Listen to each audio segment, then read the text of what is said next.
ప్రపంచ చరిత్రలోనే ఒక అద్భుతమైన రోజని అందరూ తెలుసుకోవడానికి చాలా సమయం పట్టింది, కానీ ఇప్పుడు అందరూ తెలుసుకుంటారు. ఎందుకంటే పురాణ ప్రసిద్ధి, లోక ప్రసిద్ధి, చరిత్ర ప్రసిద్ధి చెందినటువంటి ఒక మానవుడు యొక్క అద్భుత చరిత్రను మీరు తెలుసుకోబోతున్నారు.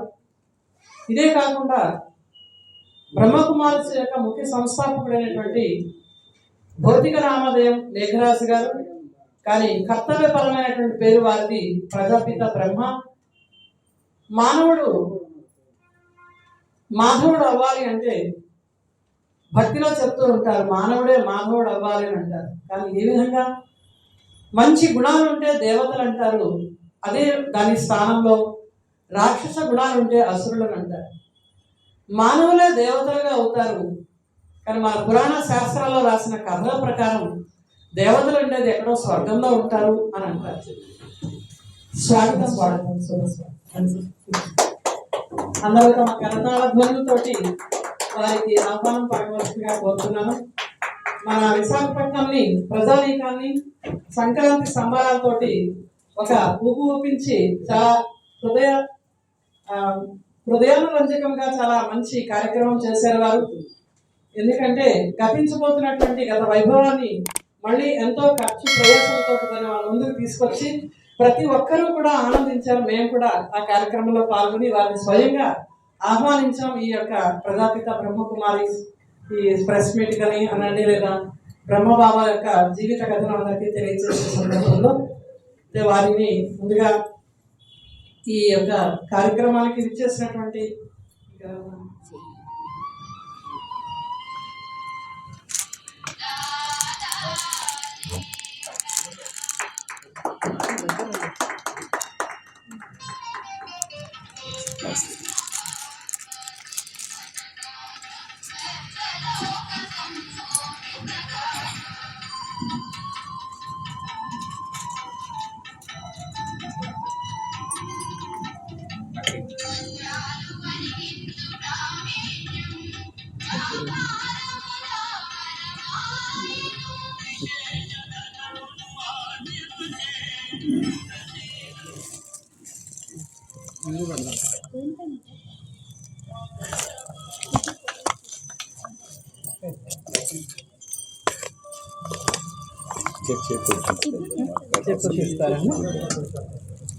మీరు కూడా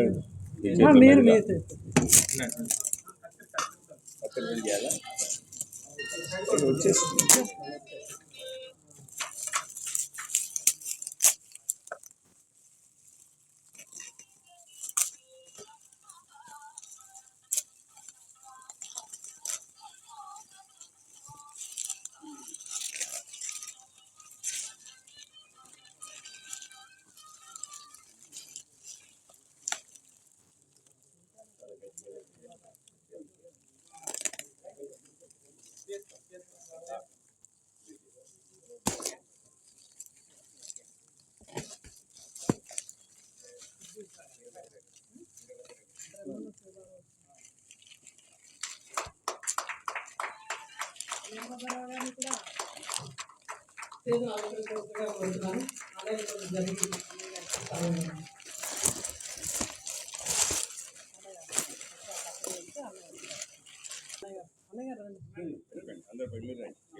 మీరు తిలకం పెట్టండి బాబా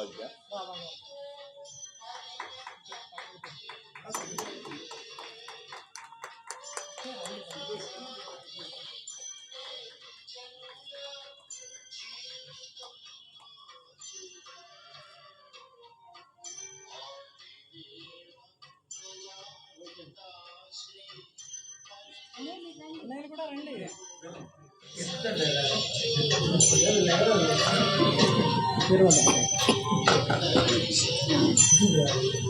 చాలా చాలా మీరు రావడమే చాలా మాకు లేదు భయవాళ్ళు మీ దగ్గర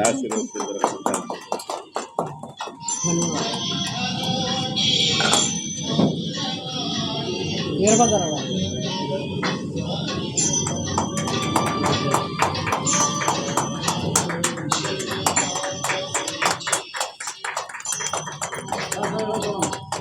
అన్ని విధాలా మీరు విజయ్ భవ దిగ్విజయ్ భవ.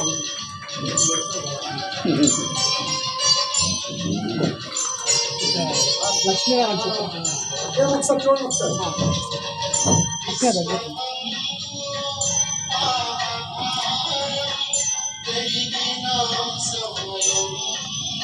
బ్రహ్మబాబా గారి జీవిత చరిత్రను ఇది మీరు లక్ష్మీనారాయణ కాబట్టి ఈ సృష్టి పని లక్ష్మీనారాయణ రాజ్యం వైకుంఠం రాబోతున్నారు.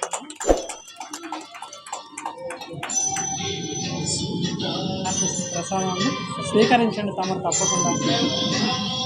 మీరు రావడం మాకు చాలా విశేషం. మీరు ఒకసారి మా మీడియా సోదరులకి కూడా శుభాభినందనలు శుభాకాంక్షలు.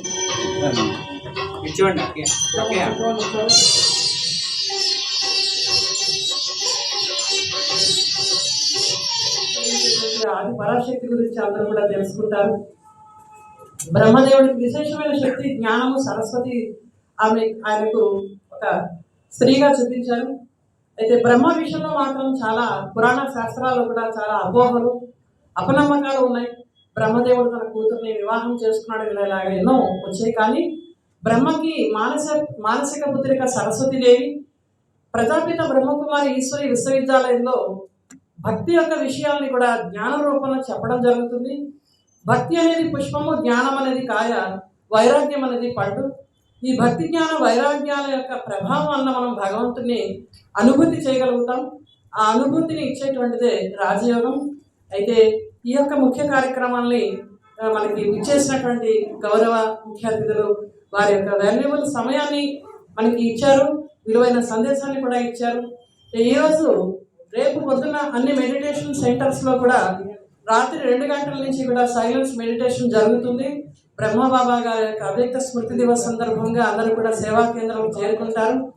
ప్రజానీకానికి కూడా మేము ఇదే తెలియజేస్తున్నాం. ఎవరైనా సరే వచ్చి మెడిటేషన్ సేవా కేంద్రంలో మీరు ఆ సైలెన్స్ యొక్క అనుభూతి చేయండి. జీవితంలో ఎన్నో సమస్యలకి పరిష్కారం అనేది శాంతిలోనే ఉందని తెలియజేయడం జరుగుతుంది. జనవరి 18 నుండి వారు కార్యక్రమం జనవరి 18, 1969 జనవరి 18, 69వ తేదీ 69వ సంవత్సరం. అంటే నేను పుట్టింది 64, దాదాపుగా 55 సంవత్సరాల క్రితం ఈ సంస్థని స్థాపించడంలో, ఈ సంస్థ స్థాపనకు మూలకారకులైనటువంటి బ్రహ్మశ్రీ, వారి పేరు అప్పుడు లేఖరాజ్ కదా, భౌతిక నామం లేఖరాజ్. అటువంటి ప్రజాపిత బ్రహ్మ వారి చిత్రపటం ఈరోజు ఇక్కడ విడుదల చేయటం, ఈ కార్యక్రమానికి నన్ను ఆహ్వానించటం, దీనికి ముఖ్యంగా ముందుగా ఇక్కడ ఉన్నటువంటి సిస్టర్స్కి, ప్రముఖులకి, శివలీల గారికి, రామేశ్వర్ గారికి, అలాగే వేదికపై ఉన్నటువంటి ఇతర పెద్దలకు, మిత్రులు వీరభద్రరావు గారికి, వచ్చేసిన పత్రిక, ఒక రకంగా చెప్పాలంటే భారతదేశం ప్రపంచంలో భారతదేశానికి ఏ గుర్తింపు ఉన్నా లేకపోయినా గతంలో ఆధ్యాత్మికంగా భారతదేశం ప్రపంచానికి గురువు. అది దాదాపుగా అది మన వేలాది సంవత్సరాల సివిలైజేషన్ నుంచి మన యొక్క గొప్పతనం ప్రపంచం గుర్తించింది. we were the spiritual leaders of the world forever. Bhagavad Gita సమయం నుంచి, ప్రతి ఒక్క మన పురాణాల నుంచి కానివ్వండి, మన యొక్క మహాకావ్యాల గురించి కానివ్వండి, గొప్ప గొప్ప మరి థింకర్స్ గురించి కానివ్వండి, చాణక్యుడి వంటి ఆర్థికవేత్తల నుంచి కానివ్వండి, భారతదేశం స్పిరిచువల్గా ఒక గొప్ప నేతృత్వాన్ని ప్రపంచానికి ఇచ్చింది. అటువంటి నేతృత్వాన్ని కాపాడటంలో వందలాది సంవత్సరాలు విదేశీ పాలకులు వచ్చి భారతదేశాన్ని సర్వనాశనం చేయడానికి ప్రయత్నించినప్పటికీ ఆర్థికంగా మనల్ని దెబ్బతీయగలిగారు. మనల్ని, మన దేవాలయాలను పడగొట్టేటువంటి ఒక దారుణమైనటువంటి సంస్కృతి చేశారు, దారుణమైనటువంటి ఒక పనులు చేశారు, ధనాన్ని కొల్లగొట్టారు, సంపదను దోచుకున్నారు, ప్రజల్ని తీవ్ర ఇబ్బందులు పెట్టారు. కానీ మన ఆధ్యాత్మికతను, మన సనాతన ధర్మాన్ని మాత్రం వాళ్ళు ఏమీ చేయలేకపోయారు. ఇది ఈ ధర్మానికి, సనాతన ధర్మానికి, మన ఆధ్యాత్మిక చింతనకు ఉన్నటువంటి ఒక బలం. దాన్ని కాపాడటంలో బ్రహ్మకుమారి సంస్థ చేసినటువంటి సేవలు మరువలేనివి.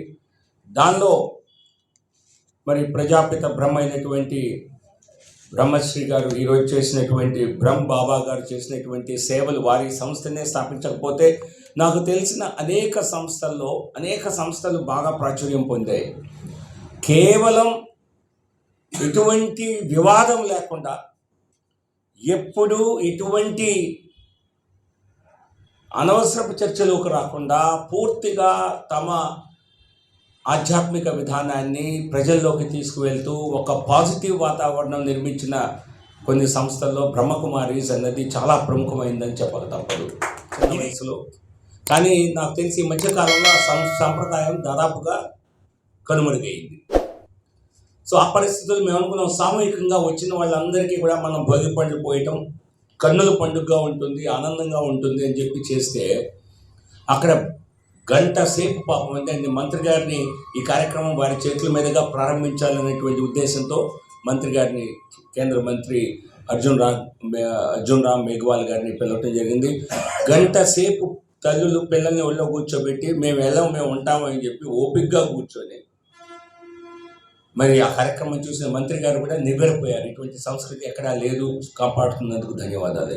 కానీ నేను చెప్పదలిచింది ఏంటంటే, అందులో దాదాపుగా 20-30 మంది ముస్లిం మహిళలు వారి పిల్లల్ని తీసుకొచ్చి కూర్చోబెట్టి భోగి పళ్ళు పోయించుకున్నారు. వాళ్ళు ఇది మాకు కూడా మంచిదే, పిల్లలకు మంచిది, మేము కూడా సంతోషంగా ఈ కార్యక్రమంలో పాల్గొంటామని చెప్పి